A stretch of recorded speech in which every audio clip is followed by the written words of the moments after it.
and tell somebody Jesus. Mission Movement. போய் சொல்லுங்கள் இயேசுவை. அர்ப்பணி இயக்கம். யார் நமது காரியமாய் போவான்? அறுப்பு மிகுதி. என் இந்தியா என் தேவாதி தேவனுக்கே என்ற தாகத் தேடலுடன் தேடி அலைவோரின் எழுச்சிச் சங்கமமே போய் சொல்லுங்கள் அருட்பணி இயக்கமாகும். Go and tell somebody. அலுவலக முகவரி Go and Tell Somebody Missionary Movement, plot number 81, Bharati Nagar 5, KTC Nagar North, Tirunelveli, 627011. Cell 9941 24213.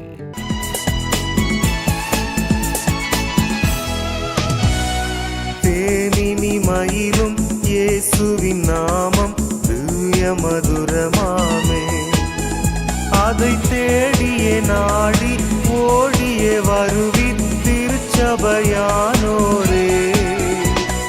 தேனினி மயிலும் இயேசுவின் நாமம் திவ்ய மதுரமாமே.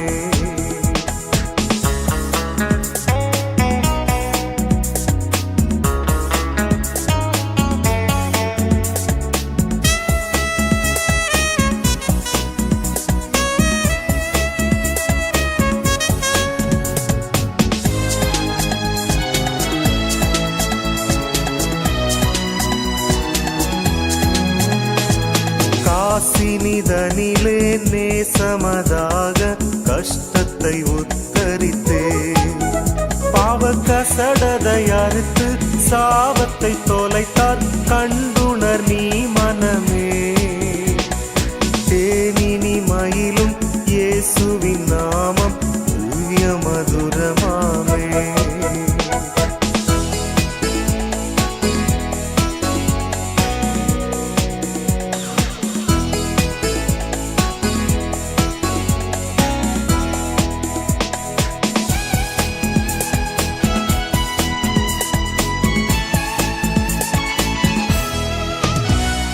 பாவியை மீட்க தாவிய உயிரை தாமே ஈந்தவரா, பின்னும் நேமியம் கருணை நிலை வரமுண்டு நிதம் புதி என் மனமே. தேனினி மயிலும் இயேசுவின் நாமம் திவ்ய மதுரமாமே.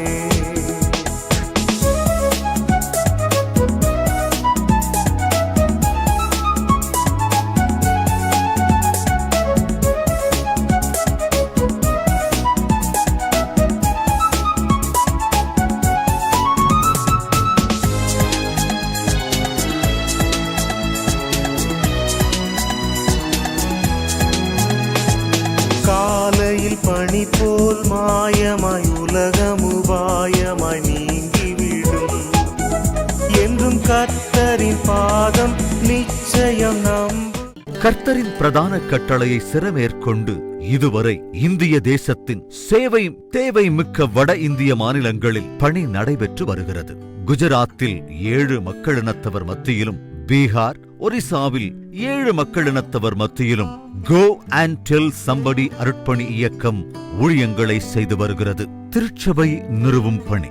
ரட்சிப்பின் செய்தியால் ஆட்கொள்ளப்பட்டு மீட்கப்பட்ட மக்கள் திருச்சபையாகிய மந்தையில் சேர்க்கப்பட்டு ஒன்று கூடி ஆராதிக்க, வேதத்தை கற்றுக்கொள்ள, ஆவிக்குரிய போதனைகளைப் பெற ஆலயங்கள் கட்டி எழுப்பப்பட வேண்டும். ஆலயம் இல்லாத இடங்களில் சபையாக வீடுகளில் கூடியும் மரத்தினடியில் கூடியும் தேவனை ஆராதித்து வருகின்றனர். ஆலயங்கள் இல்லாத இடங்களில் ஆலயங்கள் எழுப்பப்பட ஜெபிப்போம், உதவி செய்வோம். கிறிஸ்துவுக்குள் மிகவும் பிரியமான சகோதர சகோதரிகளுக்கு ஆண்டவராய் இயேசு கிறிஸ்துவின் கிருபையுள்ள நாமத்திலே அன்பின் நல்வாழ்த்துக்கள் கூறி, இந்த நாளிலே உங்களோடு கூட தேவனுடைய வார்த்தையை பகிர்ந்து கொள்வதற்கு ஆண்டவர் கொடுத்த சிலாக்கியத்தை எண்ணி ஆண்டவருக்கு நான் நன்றி செலுத்துகிறேன். உங்களுக்காக ஆண்டவரை துதிக்கிறோம், ஸ்தோத்திரிக்கிறோம். உங்களுடைய உற்சாகமான ஆதரவுகள், உங்களுடைய ஊக்கமான ஜெபங்கள், இவைகளுக்காக தேவனை நன்றியோடு துதிக்கிறோம், ஸ்தோத்திரிக்கிறோம். உங்களையும் பாராட்டுகிறோம், வாழ்த்துகிறோம். தொடர்ந்து எங்களுடைய ஊழியங்களுக்காக ஜெபிக்கும்படி தயவாய் உங்களிடத்திலே கேட்டுக்கொள்கிறோம். அன்புக்குரிய கர்த்தருடைய பிள்ளைகளே, தேவனுடைய நாம மகிமைக்காக நடைபெற்று வருகிற Go and Tell Somebody missionary இயக்கத்தின் சார்பாக நடைபெற்று வருகிற ஊழியங்கள் அத்தனையும் ஆண்டவர் ஆசீர்வதிக்கும்படியாகவும், குறிப்பாக இந்த பண்டிகை காலங்களிலே நடைபெறுகிற சிறப்பு கூடுகைகள் மற்றும் சிறுவர்களுக்கான சிறப்பு கூட்டங்கள், இவைகளை ஆண்டவர் ஆசீர்வாதமாய் நடத்தி கொடுக்கும்படியாக ஜெபியுங்கள். ஆண்டவர் உங்களை ஏவுவார் என்றால் உங்களுடைய உதவிக்கரத்தை நீட்டுமாறு தயவாய் கேட்டுக்கொள்கிறோம். கர்த்தருடைய கிருபை உங்களோடு இருப்பதாக. மாதாந்திர பத்திரிகை வேண்டும் என்கிறவர்கள் எங்களோடு தொடர்பு கொள்ளுங்கள் என்றால் இலவசமாக உங்களுக்கு அவைகள் அனுப்பி கொடுக்கப்படும். ஒரு நிமிடம் தலை தாழ்த்தி ஜெபம் செய்வோம். அன்பின் பரலோக பிதாவே, ஆசீர்வதிக்கப்பட இந்த நல்ல வேலைக்காய் உமக்கு ஸ்தோத்திரம் அப்பா. இந்த நாளிலேயும் ஆண்டவரே, உம்முடைய திவ்ய வார்த்தைகளை வாசித்து தியானிக்க எனக்கும் எங்களுக்கும் பலன் தாரும். எங்கள் ஆண்டவரே இயேசு கிறிஸ்துவின் கிருபையுள்ள நாமத்தில் வேண்டிக் கொள்கிறோம் நல்ல பிதாவே, ஆமென். கிறிஸ்துவுக்குள் பிரியமானவர்களே, கடந்த சில வாரங்களாக நாம் ஆலயத்தின் ஆண்டவரை குறித்து தியானித்து வருகிறோம்.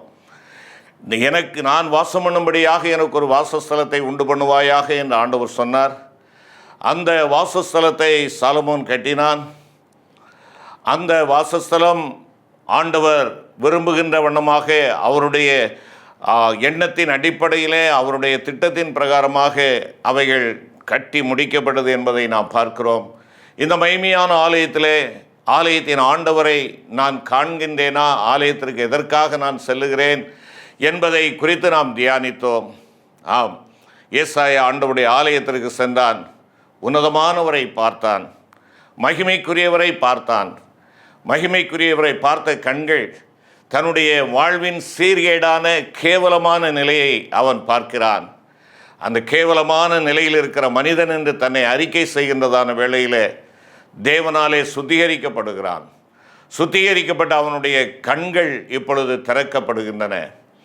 கண்கள் ராஜாவையே கண்டு கொண்டிருந்த கண்கள் இப்பொழுது உன்னதத்தில் இருக்கிற ராஜாவை காணுகின்ற கண்களாக மாறுகிறது.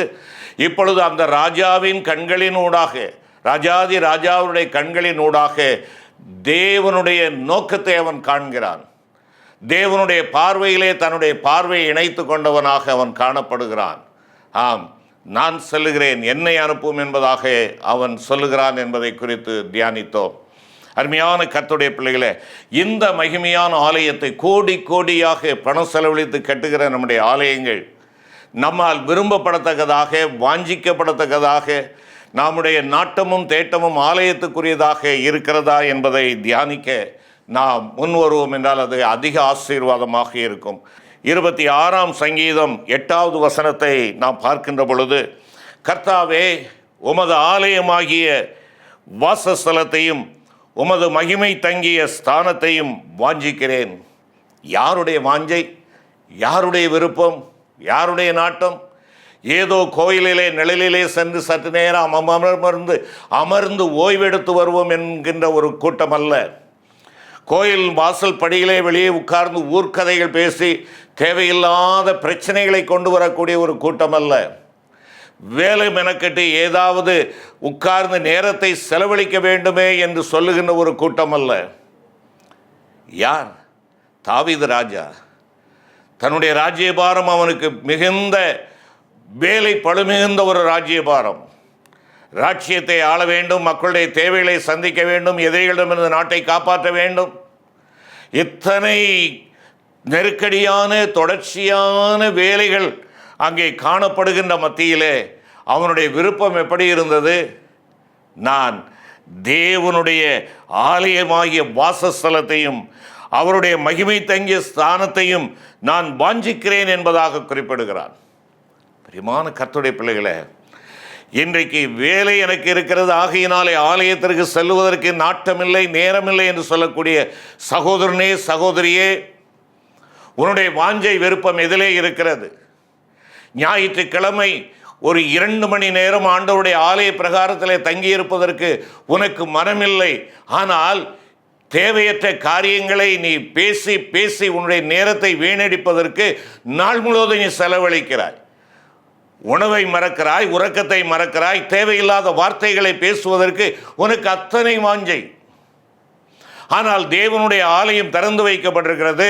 ஆண்டவருடைய சத்தம் மணியின் மூலமாக உன்னை அழைக்கிறது. வா, என் சமூகம் திறந்திருக்கிறது, என்னிடத்தில் வா என்று சொல்லி ஆண்டவர் கூப்பிடுகிற சத்தமும் காதுகளிலே விழவில்லை. உன்னுடைய வாஞ்சை வேறு விதமாக இருக்கிறது. இன்று ஒரு நாள் தானே எனக்கு விடுமுறை, ஆகையினாலே நண்பர்களோடு சேர்ந்து நாங்கள் குற்றாலம் போகிறோம், கொடைக்கானல் போகிறோம், அங்கே போகிறோம், இங்கே போகிறோம் என்று சொல்லி நேரத்தையும் உன்னுடைய காலத்தையும் நீ எதற்காக வாஞ்சையோடு செலவழிக்கிறாய்? யோசித்துப்பார்.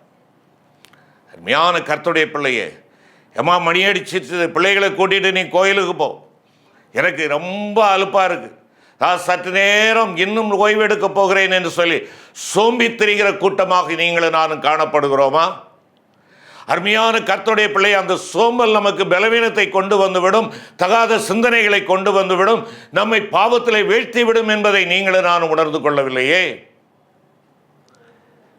தேவனுடைய ஆலயத்தை வாஞ்சிக்கிறேன் என்று சொல்லுகிறான், தேவனுடைய சமூகத்தை நாடுகிறேன் என்று சொல்லுகிறான், அதன் மேல் நான் பிரியமாயிருக்கிறேன் என்று சொல்லுகிறான். வேலை இல்லாதவன் அல்ல, வேலைப்பளு மிகுந்த ஒரு ராஜா, சர்வ இஸ்ரவேலுக்கு ராஜாவாக இருக்கிறவன், சக்கரவர்த்தியாக இருக்கிறவன். அவனுடைய வாஞ்சை என்ன?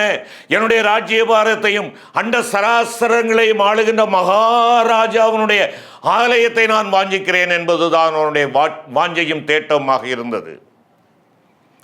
பிரியமான கர்த்தருடைய பிள்ளைகளே, பரிசுத்த வேதாகமத்திலே நாம் பார்க்கிறோம், தேவனுடைய ஆலயத்தை வாஞ்சித்த ஏராளமான மக்கள். ஏன் தேவனுடைய ஆலயத்தை வாஞ்சிக்க வேண்டும்? முதலாவதாக நாம் பார்ப்போம் என்றால், தேவனுடைய ஆலயம் ஆண்டவரை ஆராதிக்கின்ற ஒரு இடம். தேவனுடைய ஆலயம் ஆண்டவரை ஆராதிக்கின்ற ஒரு இடம். நம்முடைய ஆராதனைகளிலே நாம் ஒவ்வொரு ஆராதனைகளிலும் நாம் பாடுகிற ஒரு சங்கீதம் 100ஆம் சங்கீதம், மகிழ்ச்சியாய் கர்த்தருக்கு ஆராதனை செய்து ஆனந்த சத்தத்தோடு அவர் சந்நிதி முன் வாருங்கள். 2வது வசனம் சொல்லுகிறது, இது தேவனை ஆராதிக்கின்ற ஒரு இடம், மகிழ்ச்சியோடு கர்த்தருக்கு ஆராதனை செய்கின்ற இடம். அருமையான கர்த்தருடைய பிள்ளையே, அருமையான வாலிப தம்பி தங்கச்சி, கோயிலுக்கு போவோம் என்று சொல்லுகின்ற பொழுது எத்தனை பொய்யான காரணங்களை காட்டி வீட்டிலே அமர்ந்து விட்டுகிறோம். ஆண்டவருடைய ஆலயத்திற்கு போவோம் வாருங்கள் என்று சொன்ன பொழுது எனக்கு மகிழ்ச்சியாயிருந்தது என்று சொல்லி சங்கீதக்காரன் சொல்லுகிறானே. 122ஆம் சங்கீதத்தை நாம் பார்க்கின்ற பொழுது ஐயத்தை என பார்க்கிறோம், கர்த்தருடைய ஆலயத்திற்கு போவோம் வாருங்கள் என்று எனக்கு அவர்கள் சொன்னபோது மகிழ்ச்சியாயிருந்தேன். என் ஆண்டவரை ஆராதிக்கிற இடத்தை மகிழ்ச்சியோடு வாஞ்சிக்கிறேன். அது தேவனை ஆராதிக்கின்ற இடம், தேவன் வணங்கப்படுகின்ற ஒரு இடம், தேவன் கனப்படுத்தப்படுகின்ற ஒரு இடம், தேவனுடைய முகத்தை பார்க்கின்ற ஒரு இடம், தேவனுடைய பிரசன்னத்தை உணர்கின்ற ஒரு இடம், என்னுடைய தவறை என் ஆண்டவர் சுட்டி காட்டுகின்ற ஒரு இடம், நான் என் ஆண்டவருடைய சமூகத்தில் என்னுடைய தவறுக்கு பரிகாரத்தை அவருடைய இரத்தத்தினாலே மறுபடியும் கழுவிக்கொள்ளுகின்ற ஒரு இடம், என்னை வளரச் செய்கின்ற ஒரு இடம். நான் ஆண்டவருடைய ஆலயத்திலே நாட்டப்பட்டிருக்கிறேன். நாட்டப்பட்ட விருட்சமாக இருக்கிற நான் வளர்ந்து மிகுந்த கனிகளை கொடுக்கும்படியாக தேவன் என் மீது வாஞ்சை கொண்டிருக்கின்ற ஒரு இடம். இன்றைக்கு இந்த ஆராதனை கூடங்கள் எப்படி காணப்படுகின்றன? தேவனை ஆராதிக்கின்ற திருச்சபை, தேவனை ஆராதிக்கின்ற ஆலயம் இன்றைக்கு ஆராதனை என்ற பெயரிலே ஒரு சமூக நல கூடங்களாக இன்று காட்சியளிக்கின்றன அல்லவா?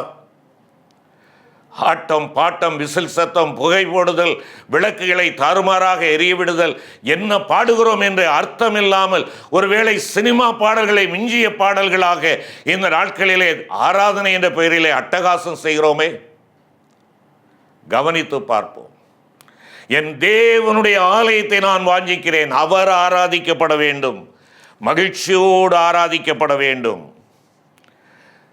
தேவனுடைய சமூகத்திலே ஆராதிக்கும்படியாக எல்கனா என்ற அந்த ஒரு சகோதரனும் அவனுடைய மனைவி அன்னாலும் ஆண்டவரை ஆராதிக்கும்படியாக போனார்கள் என்று சொல்லி முதல் 1 சாமுவேலிலே நாம் பார்க்கிறோமே. அருமையான கர்த்தருடைய பிள்ளையே, கந்தாகிய மந்திரி எருசலேமுக்கு நேராக செல்லுகிறான். எதற்காக? தேவனை ஆராதிக்கும்படியாக.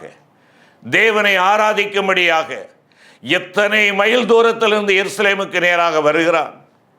இன்றைக்கு உன் வீட்டு வாசல் அருகிலே ஆண்டவருடைய ஆலயத்தின் மணிச்சத்தம் கேட்கிறது. வீட்டு அருகிலே இருந்து 4 அடி தூரத்திலே நீ ஆண்டவருடைய ஆலயத்திற்குள்ளாக நுழையலாம். ஆனால் உனக்கு மனமில்லையே. உனக்கு இது ஒரு இருமாப்பாக நீ காணப்படுகிறாய் என்பதை உணர்த்தவில்லையா? ஆண்டவருடைய ஆலயத்தை அசட்டை பண்ணாதே. கர்த்தருடைய நாளை அசட்டை பண்ணாதே. கர்த்தருடைய நாளை ஆசரிப்பது தேவனோடு உள்ள ஒரு உடன்படிக்கையின் அடையாளம். அன்புக்குரிய சகோதர சகோதரிகளே, தேவனை ஆவியோடும் உண்மையோடும் தொழுகிறோமா? தேவனை ஆராதிக்கின்ற திருச்சபையே, நீ தேவனை உண்மையோடும் ஆவியோடும் தொழுது கொள்ளுகிறாயா? உன்னுடைய உதடுகள் ஆண்டவரை போற்றுகின்றன, ஆனால் உன்னுடைய உள்ளம் ஆண்டவரை துதிக்கக்கூடியதாக இருக்கிறதா? ஆண்டவரை போற்றக்கூடியதாக இருக்கிறதா? அவர்கள் தங்கள் உதடுகளினால் என்னை ஆராதிக்கிறார்கள், அவர்களுடைய உள்ளமோ அவர்களுடைய இருதயமோ எனக்கு தூரமாய் இருக்கிறது என்று சொல்லுகிறார். ஆலயத்திற்குள்ளாகத்தான் நீ அமர்ந்திருக்கிறாய். பக்தி வினயத்தோடு நீ பாடல் பாடுகிறதை போல காணப்படுகிறாய். ஆனால் உன்னுடைய உள்ளம் ஆண்டவரோடு ஒன்றித்து இருக்கிறதா? ஆண்டவரோடு இணைக்கப்பட்டதாக இருக்கிறதா? ஆண்டவரோடு இணைத்து ஐக்கியப்படுகிறவனாக நீயும் நானும் காணப்படுகிறோமா? ஆராதனை என்பது என் ஆண்டவரை காண வந்திருக்கிறேன், என் ஆண்டவரோடு இணைக்கும்படியாய் வந்திருக்கிறேன், என் ஆண்டவர் எனக்கு கொடுக்கிற உக்கிரானத்தை நிறைவேற்றுவதற்கு அவருடைய பலத்தை பெற்றுச் செல்லும்படியாக வந்திருக்கிறேன். ஆகவே நான் என் தேவனுடைய ஆலயத்தை வாஞ்சிக்கிறேன். அருமையான கர்த்தருடைய பிள்ளைகளே, தேவனுடைய ஆலயம் அது ஆராதனை செய்யும் இடம், தேவன் ஆராதிக்கப்படுகின்ற இடம், அது கனத்திற்குரிய ஒரு இடம், கண்ணியத்திற்குரிய ஒரு இடம், தேவனை மகிமைப்படுத்துகின்ற ஒரு இடம். அந்த ஆலயத்திலே மாலைகளை போடுவதும், ஒருவேளை பொன்னாடைகளை போர்த்துவதும், பலவிதமான மக்களை வாழ்த்தி பேசுவதும் என் ஆண்டவர் விரும்புவாரா என்பதை திருச்சபையே நீ யோசித்துப்பார். நீ செய்ய வேண்டிய காரியங்களை ஆலயத்திற்கு வெளியே மண்டபத்திலே நீங்கள் வைத்துக் கொள்ளலாமே. தேவன் ஆராதிக்கப்பட வேண்டிய இடத்திலே மனிதனை முன்னிறுத்தி மனிதனை ஆராதிக்கிறோம் என்றால் நாம் எவ்வளவு ஆண்டவருக்கு விரோதமான காரியங்களை செய்கிறோம். என் அன்புக்குரிய சகோதர சகோதரிகளே, தேவன் ஆராதிக்கப்படுகின்ற இடம் தேவனுடைய ஆலயம். இரண்டாவதாக நாம் பார்ப்போம் என்றால் 1 சாமுவேலின் புஸ்தகம் 1ஆம் அதிகாரம் 12 முதல் 18 வசனங்களை நாம் பார்க்கின்ற பொழுது, it's a place of comfort. இது ஒரு ஆறுதலின் இடம். என் ஆண்டவரை ஆராதிக்கின்ற ஒரு இடம் மாத்திரமல்ல, இது ஆராதனை இடம் மாத்திரமல்ல, ஆராதனைக்குரிய தலைவர் என்னை ஆற்றல் படுத்துகின்ற ஒரு இடம். என் ஆண்டவராலே நான் ஆறுதல் பெறக்கூடிய ஒரு இடம். 1 சாமுவேல் 1ஆம் அதிகாரம் 12 முதல் 18 நாம் அதைத்தான் பார்க்கிறோம். ஆம், வழக்கமாய் ஆராதிக்கின்றதை ஆராதனையிலே கலந்து கொள்ளும்படியாக அந்த குடும்பம் வருகிறது. ஆனால் இன்று ஒரு மாற்றம். நான் என் ஆண்டவரை ஆராதித்துக் கொண்டே இருக்கிறேன், ஆனால் இன்று அவரை விடாது நான் பற்றி கொண்டிருக்கிறேன். எனக்கு இந்த உலகத்தின் ஆறுதல்கள் அற்றுப்போய்விட்டது. எனக்கு பிள்ளை இல்லை, சமுதாயத்திலே நான் முன்னால் நிற்க முடியவில்லை, குடும்ப நிகழ்வுகளிலே கலந்து கொள்ள முடியவில்லை, பிறருடைய அவ பேச்சுக்கு நான் ஆளாகி கொண்டிருக்கிறேன். ஒருவேளை என் கணவர் என்னை நேசித்தாலும் எனக்கு உண்மையான அந்த பாசம் அன்பு என் ஆண்டவரிடத்திலிருந்து எனக்கு கிடைக்க வேண்டும். ஆண்டவரே, நீர் என்னை ஆசீர்வதிக்க வேண்டும் என்ற ஒரு எண்ணத்தோடு மன கிளேசங்களை அத்தனையும் தேவனுடைய சமூகத்திலே கொட்டுகிறாள். மன கிளேசங்களை கொட்டுகிறாள். அவளுடைய உதடுகள் மாத்திரம் அசைகின்றன. அவள் உள்ளத்தை கொட்டிவிட்டாள். அப்படியே உள்ளத்தின் ஆழத்திலிருந்து தேவனுடைய சமூகத்திலே தன்னுடைய தேவைகள், வாஞ்சைகள், பெருமூச்சுகள், கவலைகள், கண்ணீர்கள் அத்தனையும் ஆண்டவருடைய பாதத்திலே கொட்டுகிறாள். நீ வெளி உலகத்துக்கு தெரியும்படியாய் கதறுகிற கத்துகிற ஜெபம் அல்ல. உன்னுடைய உள்ளத்தின் ஆழத்திலிருந்து உன் அப்பாவுடைய சமூகத்திலே நீ ஏறெடுக்கின்ற ஜெபம் அங்கீகரிக்கப்படுகிறது. நீ சத்தமோடு ஜெபித்தால் தான் என்பதல்ல. சத்தமோடு ஜெபிப்பதிலே தவறு இல்லை. ஆனால் மற்றவர்களோடு இணைந்து ஜெபிக்கின்ற பொழுது, இல்லைனால் மற்றவர்களுக்கு தொல்லை இல்லாமல் ஜெபிக்கின்ற ஒரு ஜெபம், உள்ளத்தின் ஆழத்திலிருந்து கூப்பிடுகிற ஒரு ஜெபம். ஆம், ஆண்டவர் கேட்பாரா? என்னுடைய மௌன ஜெபத்தை கேட்பாரா? என்னுடைய உதடுகள் மட்டும் அசைந்தால் போதுமா? அருமையான கர்த்தருடைய பிள்ளைகளை, மாற்றுத்திறனாளி குழந்தைகளை பாருங்கள். அவர்கள் பேசுகிறதையும் ஆண்டவர் கேட்கிறாரே, அவருடைய தேவைகளை சந்திக்கிறாரே. உன் ஆண்டவர் ஆற்றல் படுத்துகின்ற இடம், உன்னை ஆறுதல் படுத்துகின்ற ஒரு இடம்.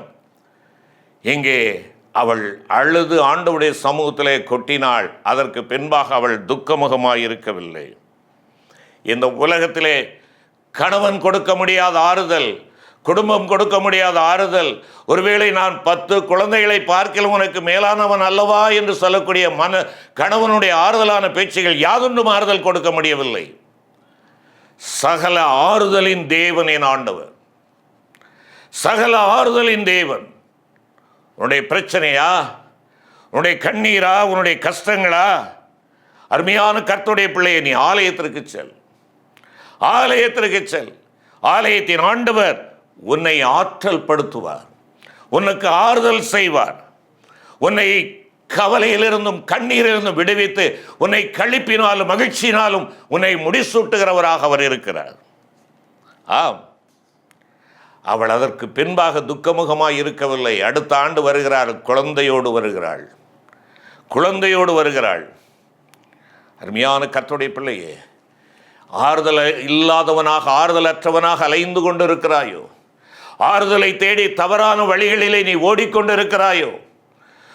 ஒருவேளை கண்களின் காட்சிகளினாலும், உள்ளே நான் அருந்துகிற ஆகாரத்தினாலும், இல்லை என்றால் உள்ளே நான் அருந்துகின்ற மது வகைகளினாலும் நான் ஆறுதலை பெறலாம் என்று சொல்லி நீ அங்கலாய்த்து கொண்டிருக்கிறாயோ?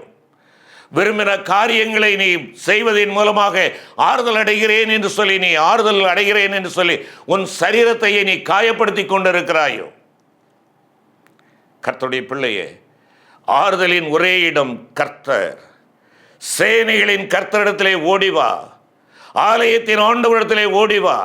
அவர் உன்னை ஆறுதல் படுத்துகிறவராக இருக்கிறார், அவர் உன்னை ஆற்றி தேற்றுகிறவராக இருக்கிறார். கர்த்தருடைய ஆலயத்திற்கு போவோம் வாருங்கள் என்று சொன்னபோது மிகுந்த மகிழ்ச்சியாக இருந்தேன். ஆம், தேவனுடைய ஆலயத்தின் மேலே உனக்கு இருக்கிற வாஞ்சை என்ன? நீ இன்பமாய் எண்ணுகிறாயா? சேனைகளின் கர்த்தாவே, உமது வாசஸ்தலங்கள் எவ்வளவு இன்பமானவைகள் என்பதாக 84ஆம் சங்கீதம் 1ஆம் வசனம் சொல்லுகிறது. 2வது வசனத்திலே சொல்லுகிறார், என் ஆத்துமா கர்த்தருடைய ஆலய பிரகாரங்களின் மேல் வாஞ்சையும் தவனமுமாயிருக்கிறது, விருப்பமுமாயிருக்கிறது, ஆத்மீக தாகமுடையதாக இருக்கிற தவனம் தவிக்கிறது. இந்த தவிப்பு எங்கே? ஆறுதலை தேடி யாரோ ஒருவரிடத்திலே கையை கொண்டு நீட்டுகிறாயே, என் தலைவிதி எப்படி இருக்கும் என்று சொல்லி பாருங்கள் என்று சொல்லி கேட்கிறாயே, என்றைக்கு என்னுடைய கஷ்டம் நீங்கும் என்று சொல்லி ஒருவேளை ஆவிக்குரிய குறி சொல்லுகிறவரிடத்திலே நீ போய் கேள்வி கேட்கிறாயே, உன் தேவனிடத்திலே ஓடிவா, உன் தேவனிடத்திலே ஓடிவா. அவள் யாரிடத்திலும் போகவில்லை, அன்னாள் யாரிடத்திலும் செல்லவில்லை. அங்கே அமர்ந்து இருக்கக்கூடிய பிரதான ஆசாரியனாகிய ஏலியின் இடத்தில் கூட சொல்லவில்லை. ஞான கர்த்தருடைய பிள்ளைகளே, இன்று யார் யாரையோ தேடி போகிறோம். ஆண்டவரை தேடிவா, ஆண்டவரை தேடிவா. 3வதாக நாம் பார்க்கின்ற பொழுது ஏசாயா 2ஆம் அதிகாரம் 3வது வசனத்திலே நாம் பார்ப்போம் என்றால், திரளான ஜனங்கள் புறப்பட்டு வந்து நாம் கர்த்தரின் பர்வதத்துக்கும் யாக்கோபின் தேவனுடைய ஆலயத்துக்கும் போவோம் பாருங்கள், அவர் தமது வழிகளை நமக்கு போதிப்பார், நாம் அவர் பாதைகளில் நடப்போம் என்பார்கள். ஏனெனில் சியோனிலிருந்து வேதமும் எருசலேமிலிருந்து கர்த்தரின் வசனமும் வெளிப்படும். அருமையான கர்த்தருடைய பிள்ளையே, ஆலோசனையின் இடம், ஆராதிக்கும் இடம் என் தேவனுடைய ஆலயம், ஆறுதல் கொடுக்கும் இடம் என் தேவனுடைய ஆலயம், ஆலோசனை கொடுக்கின்ற இடம் என் தேவனுடைய ஆலயம். ஆம், நாம் ஆண்டவருடைய ஆலயத்திற்கு எதற்காக போகிறோம்? மற்றவர்களுடைய ஆலோசனை பெற்றுக்கொள்வதற்கா? இல்லை என்றால் அங்கே உட்கார்ந்து நம்முடைய அணிகளை எப்படி நாம் அடுத்த தேர்தலிலே எப்படி நாம் வாக்குகளை பெற முடியும், யாரை நிறுத்த முடியும், யாரை ஜெயிக்க வைக்க முடியும், என்னென்ன காரியங்கள் செய்ய முடியும் என்று அந்த ஆலோசனைக்காக நாம் போகிறோமா? அல்லது யாரோ ஒருவரை குறித்து தவறான காரியங்களை முடிவு செய்வதற்காக செல்லுகின்றோமா? யோசித்துப்பார். அருமையான கர்த்தருடைய பிள்ளையே, தேவனுடைய ஆலயத்திலே தேவனுடைய ஆலோசனைக்காக செல்லுவோம். ஆண்டவருடைய சமூகத்திலே போய் முழங்கால் படியிட்டு, ஆண்டவரே என்னுடைய காரியம் என்ன என்று சொல்லி கேட்போம். எங்கேயோ போய் குறி கேட்க வேண்டிய அவசியம் இல்லை, எங்கேயோ போய் கணக்கு கேட்க வேண்டிய அவசியம் இல்லை. உன் வீட்டு வாசலர் இருக்கக்கூடிய உன் தேவனுடைய ஆலயத்திற்கு ஓடிவா. அருமையான கர்த்தருடைய பிள்ளையை, பழைய ஏற்பாட்டிலே நாம் பார்க்கின்றோம். ஆதியாகமம் 25ஆம் அதிகாரம் 22வது வசனத்திலே நாம் பார்க்கின்ற பொழுது, அங்கே அருமையான சகோதரி ரெபேக்கா, அவளுடைய கருவிலே அங்கே குழந்தைகள் ஒன்றோடு ஒன்று மோதிக்கொண்டிருக்கின்றன. அவளுக்கு என்ன செய்வென்று தெரியவில்லை. கருவிலே இத்தனை போராட்டமா? யாரிடத்திலே போய் ஆலோசனை கேட்பது? அங்கு உள்ள சிறந்த தாதிமார்களிடத்திலே போகவில்லை, மருத்துவரிடத்திலே செல்லவில்லை, கணவனிடத்திலே செல்லவில்லை, மாறாக தேவனுடைய சமூகத்திற்கு செல்லுகிறாள். ஒன்றோடு ஒன்று மோதிக்கொள்கிறது. எப்படியானால் எப்படி என்று கேட்கிறார். இன்றைக்கு நீங்களும் நானாக இருந்தால், ஒரு சிறு தலைவலி என்றால் கூட இன்றைக்கு ஒருவேளை அதற்குரிய ஒரு ஸ்பெஷலிஸ்டை நாம் பார்க்க வேண்டும், தலைக்குரிய ஒரு மருத்துவரை பார்க்க வேண்டும் என்று சொல்லி ஓடுவோம். இல்லை என்றால் ஏதோ ஒரு காரியம் இருக்கிறது என்றால், அல்லது குழந்தை பேருக்காக மகளோ மருமகளோ கஷ்டப்பட்டு கொண்டிருக்கிறார்கள் என்றால் சிறப்பான மருத்துவரை பார்ப்போம் என்று சொல்லி நாம் ஓடுகிறோம். இங்கே பார்க்கிறோம், இது எப்படி? இது ஆலோசனை கேட்கிறார். கருவிலே வளரக்கூடிய சிசுவுக்கு தேவனுடைய சமூகத்திலே வந்து ஆலோசனை பெறுகிறாள். என்று நீங்களும் நானும் நம்முடைய குடும்பங்களிலே எதை பார்க்கிறோம்? நம்முடைய பிள்ளைகளுக்கான அந்த கரு உற்பத்தியாகக்கூடிய நேரத்திலே யாருடைய ஆலோசனையை பெறுகிறோம்? மருத்துவருடைய ஆலோசனை வேண்டாம் என்று நான் சொல்லவில்லை. ஆனால் ஆண்டவரே, நீர் கொடுத்திருக்கிற இந்த கருவிலே வளரக்கூடிய சிசு எப்படி வளர்க்கப்பட வேண்டும், கருவில் இருக்கும் மட்டுமாக நீர் வளர்த்து அதன் பின்பாக நான் எப்படி வளர்க்க வேண்டும் என்ற ஆலோசனையை தாரும். உன் குடும்பம் நிலைத்திருக்க, நீ சந்ததியாய் தேவனுடைய சந்ததி என்று சொல்லி உன்னுடைய சந்ததி அறியப்பட ஆண்டவருடைய சமூகத்திலே ஓடிவா.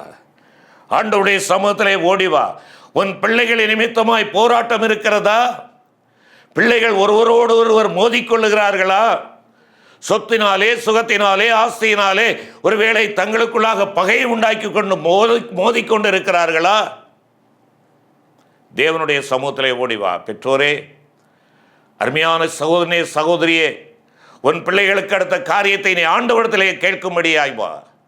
அவருடைய சமூகத்தை நாடு, அவருடைய ஆலோசனையை தேடு. அவர்தான் வழி நடத்தக்கூடியவர். வழி இதுவே, இதிலே நடவுங்கள் என்று சொல்லக்கூடிய சத்தம் உங்களுடைய காதுகளிலே கேட்கும். பிரியமான கர்த்தருடைய பிள்ளைகளே, நம்முடைய நிலைப்பாடு எப்படி இருக்கிறது? என் பிள்ளைகளுக்கு அடுத்த காரியங்களை தேவனுடைய சமூகத்திலே வந்து நான் தெரிந்து கொள்ளுகிறேனா? ஏசாயா 9ஆம் அதிகாரம் 6வது வசனத்திலே சொல்லுகிறார், அவர் ஆலோசனை கர்த்தர், அவர் ஆலோசனை கர்த்தர், அவருடைய ஆலோசனை என்றும் நிலைத்திருக்கும் என்பதாக நாம் வேதத்திலே பார்க்கிறோமே. அருமையான கர்த்தருடைய பிள்ளைகளே, இன்று நாம் நம்முடைய ஆலோசனைக்காக யாரிடத்திலே செல்லுகிறோம்? தவறான மக்களிடத்திலே நீங்களும் நானும் செல்ல வேண்டாம், மனிதரிடத்திலே செல்ல வேண்டாம். சங்கீதக்காரன் சொல்லுகிறார், 16ஆம் சங்கீதம் 7வது வசனத்திலே, எனக்கு ஆலோசனை தந்த கர்த்தரை துதிப்பேன், ராக்காலங்களிலும் என் உள்ளிந்திரியங்கள் என்னை உணர்த்தும். என்னுடைய கஷ்டமான நேரங்களிலும் என்னை உணர்த்தக்கூடியவர், என்னை வழிநடத்தக்கூடியவர், எனக்கு ஆலோசனை தருகிறவர் கர்த்தர், அவரை நான் துதிப்பேன் என்பதாக சொல்லுகிறார். ஆம் பிரியரே, நம்முடைய குடும்ப காரியங்கள், பிள்ளைகளுக்கு அடுத்த காரியங்கள், சமாதான குறைவுகளாய் காணப்படுகிற நம்முடைய இல்லங்களிலே காணப்படுகிற வேதனையை கொடுக்கக்கூடிய காரியங்கள், இவைகளுக்கு ஆண்டவரை நோக்கி ஓடி வருவோம். ஆண்டவருடைய சமூகத்திலே வந்து, ஆண்டவரே இப்படியானால் எப்படி என்று சொல்லி அவருடைய சமூகத்திலே நீ ஆலோசனையை கேள். அவர் ஆலோசனையில் மகத்துவமானவர். நிறைவாக நாம் பார்ப்போம் என்றால், ஆலயம் அது ஆராதனையின் இடம், அது ஆறுதலின் இடம், ஆலோசனையின் இடம். தொடர்ந்து நாம் பார்ப்போம் என்றால், அது அப்பத்தின் வீடு, அப்பத்தின் இடம், அப்பம் கொடுக்கின்ற ஒரு இடம். 65ஆம் சங்கீதம் 4வது வசனம், சங்கீதம் 65:4, உம்முடைய பிரகாரங்களில் வாசமாயிருக்கும்படி நீர் தெரிந்து கொண்டு சேர்த்து கொள்ளுகிறவன் பாக்கியவான், உம்முடைய பரிசுத்த ஆலயமாகிய உமது வீட்டின் நன்மையால் திருப்தியாவோம். ஹவுஸ் ஆஃப் பிரெட், ஆலோசனையின் இடத்திலே என் தேவன் ஆலோசனை கொடுக்கிறவராக மாத்திரமல்ல, என்னை போஷிப்பிக்கிறவராக இருக்கிறார். ஆலயத்தின் நன்மையால் என்னை முடிசூட்டுகிறவராக இருக்கிறார். ஆம், ஏன் அப்படி நாம் சொல்லுகிறோம் என்றால், நீங்களும் நானும் ஆலயத்திற்கு வருகின்ற பொழுது ஆவிக்குரிய நிலையிலே பரலோக மன்னாவை அவர் கொடுக்கிறார். ஆண்டவருடைய வார்த்தையாகிய அந்த ஜீவ அப்பத்தை உனக்கும் எனக்கும் கொடுக்கிறார். ஆம், நாம் வளரும்படி வேத வசனமாகிய ஆகாரத்தை உனக்கும் எனக்கும் ஆண்டவர் கொடுக்கிறார்.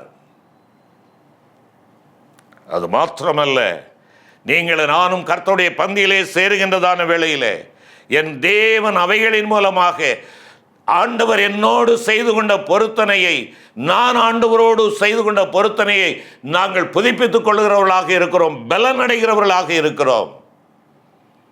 அருமையான கர்த்தருடைய பிள்ளைகளே, பரிசுத்த ஆவியானுடைய வல்லமை நமக்கு ஊற்றப்படுகிறது, நமக்கு கொடுக்கப்படுகிறது. பாவ மன்னிப்பு, எல்லா புத்திக்கும் மேலான தேவ சமாதானம், திரியேக தேவனின் ஆசீர்வாதம், இவைகளெல்லாம் ஆண்டவருடைய சமூகத்திலே உனக்கும் எனக்கு கிடைக்கின்ற போஷிப்புகள். அவர் போஷிக்கிறவராயிருக்கிறார். சரீர பிரகாரமான தேவைகளை மாத்திரமல்ல, உன் ஆவிக்குரிய தேவைகளாக இருக்கக்கூடிய, உன்னை பலப்படுத்தக்கூடிய, உன்னுடைய சோர்விலிருந்து உன்னை தூக்கிவிடக்கூடிய எல்லா கிருபைகளையும், எல்லா போஷாக்குகளையும் ஆண்டவர் உனக்கும் எனக்கும் கொடுக்கின்ற இடம் தேவனுடைய பரிசுத்த ஆலயம். இந்த ஆலயத்தின் பேரிலே உனக்கு வாஞ்சை உண்டா? இந்த ஆலயத்தை வாஞ்சிக்கிறாயா? மான்கள் நீரோடே வாஞ்சித்து கதறுவது போல கதறினான் தாவீது. உம்முடைய சமூகத்திலே நான் வாஞ்சையாயிருக்கிறேன், உம்மை தொழுது கொள்வதிலே வாஞ்சையாயிருக்கிறேன் என்பதாக சொல்லுகிறார். பிரியமான கர்த்தருடைய பிள்ளைகளே, சங்கீதம் 84 பார்க்கின்ற பொழுது கோராகின் புத்திரனாகிய அந்த சகோதரன் பாடுகிற இந்த பாடலிலே அவன் என்ன சொல்லுகிறான்? உம்முடைய வாசற்படியிலே ஒரு ஆலய பணியாளராக இருப்பதை நான் விரும்புகிறேன் என்பதாக சொல்லுகிறான். 1000 வருஷம் நான் எங்கெங்கோ ஆகாமிய கூடாரங்களில் வாசமாயிருப்பதை பார்க்கிலும் என் தேவனுடைய ஆலயத்தின் வாசல் படியில் காத்திருப்பதையே நாடுகிறேன் என்பதாக சொல்லுகிறார். இந்த வாஞ்சை உங்களுக்கும் எனக்கும் உண்டா? தேவனுடைய சமூகத்திலே பிரிக்கப்பட்டவனாக இருக்கிற இந்த கோராகின் புத்திரன், ஏதோ சிறு தவறுகளுக்காக ஆலய பணிவிடையிலிருந்து நீக்கப்பட்டவன், ஆலயத்தை பார்க்கிறான், சிட்டுக்குருவியை பார்க்கிறான், அவைகள் உற்சாகமாய் பாடுகிறதை பார்க்கிறான், மக்கள் வந்து ஆராதித்து செல்கிறதை பார்க்கிறான். எனக்கு அந்த வாய்ப்பு இல்லையே, வாசற்படியிலேயாவது உட்கார மாட்டேனா? இந்த வாஞ்சை உங்களுக்கும் எனக்கும் இருக்கிறதா? இன்று கிருபையின் காலங்களிலே இருக்கிறோம். தேவன் நம்முடைய செயல்களுக்கு தக்கவாறு தண்டிப்பார் என்றால் நீங்களும் நானும் ஆலயத்திற்கு செல்ல முடியாது, அவருடைய சமூகத்திலே நிற்க முடியாது. ஆனால் மன உருக்கமும் இரக்கமுடைய ஆண்டவர், இரக்கத்தில் ஐஸ்வர்யமுள்ள தேவன் உன்னையும் என்னையும் இன்றும் அழைத்து கொண்டிருக்கிறார். வாஞ்சையோடு வருவோமா? ஆண்டவரே, உம்முடைய ஆலயமாகிய வாசஸ்தலத்தையும் உமது மகிமை தங்கிய ஸ்தானத்தையும் வாஞ்சிக்கிறேன் என்று சொல்லி வாஞ்சையோடு அவருடைய சமூகத்திலே ஓடி வருவோம், செபிப்போம். கிருபை நிறைந்த ஆண்டவரே, நீர் எங்களுக்கு கொடுத்திருக்கிற ஆலயங்களுக்காய் உமக்கு ஸ்தோத்திரம் ஆண்டவரே. இந்த ஆலயத்தை குறித்ததான வாஞ்சை உடையவர்களாய் நாங்கள் இருக்கவும், தவனமுடையவர்களாய் இருக்கவும், எங்கள் ஆண்டவருடைய வீடு அது ஆண்டவரை ஆராதிக்கும் வீடு. நான் கவனமாய் பரிசுத்தமாய் வாழ வேண்டும் என்ற எச்சரிக்கையோடு வாழ எனக்கு கற்றுக் கொடுக்கிறேன் ஆண்டவரே. அது ஆறுதலின் வீடு. நான் ஆறுதலை பெற்றுக்கொள்ளும்படியாக மனிதனை அல்ல, தேவாதி தேவனையே நான் நாடி வருகிறேன் என்பதை உணர்த்துகின்ற ஒரு இடமாக ஆண்டவரே தொடர்ந்து என்னோடு செயல்படுகிறேன். உமக்கு ஸ்தோத்திரம் ஆண்டவரே. அது ஆலோசனையின் வீடாக நாங்கள் எப்படி நடக்க வேண்டும், எவ்விதமாய் செய்ய வேண்டும், எங்களுடைய காரியங்கள், கஷ்டங்கள், சூழ்நிலைகளிலே உம்முடைய ஆலோசனைக்கு நாங்கள் இணங்கி நடக்க, உம்முடைய சித்தத்திற்கு ஒப்புக் கொடுக்க வருகிறோம் என்ற எண்ணத்தோடு உம்முடைய சமூகத்தை தேடி வரவும், நீர் எங்களை நிரப்பிக்கின்ற, எங்களை போஷிப்பிக்கின்ற, எங்களை நீர் உடுத்து வைக்கின்ற உம்முடைய எல்லா ஆவிக்குரிய சரீர நன்மைகளை பெற்றுக்கொள்ளக்கூடிய இடம் எங்கள் தேவனுடைய பரிசுத்த ஸ்தலம் என்பதை உணர்ந்து ஆலயத்தின் நன்மையால் நாங்கள் திருப்தி அடையத்தக்கதாக ஆண்டவரே உம்முடைய சமூகத்தை வாஞ்சிக்க எனக்கும் எங்களுக்கும் கிருபை தாரும். மீட்பர் இயேசு கிறிஸ்து மூலம் வேண்டிக் கொள்கிறோம் நல்ல பிதாவே, ஆமென்.